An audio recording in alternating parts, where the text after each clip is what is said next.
Hi everyone, welcome back to Local Lab.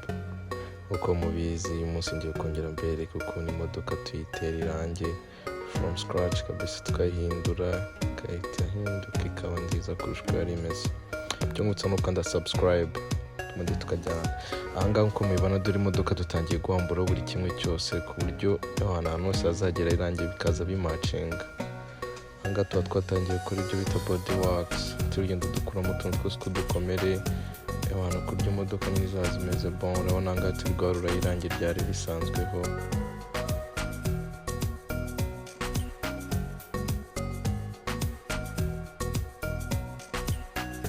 Ahangaha twatangiye process ya sanding, aho tuba dukoresha imiseno dukora twa turangi twose tugiye turiho.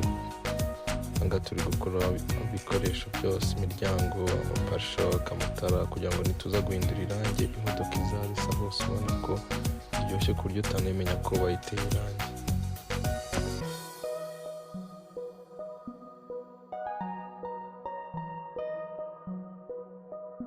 Ahangaha tuba turi gutera iyo bita primer, ariyo kushe ya mbere tubanza kugira ngo ryarangi rindi rizazaho bizaze birimo birasa neza.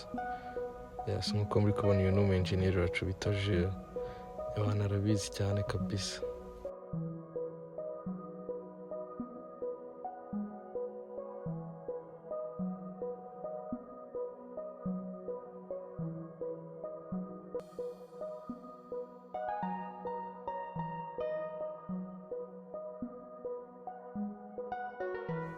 Aha none turi gutera irangi rya nyuma rya original. Kuri mubibona ngaha ni cyagiye mbere tutarayitera ikiza nuko imodoka yari imeze. Ahangaha dore twari twanje kwitera, urabona ukuntu yaje iryoshye imeze bon.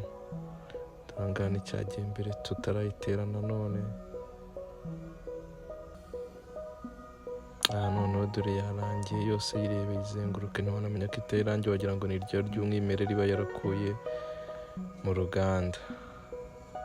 Rero guys, namwe umuntu wese ufite imodoka duhamagare abantu tumushyire ku cyangwa ku buryo nazajya yigendamo yumva ari proud.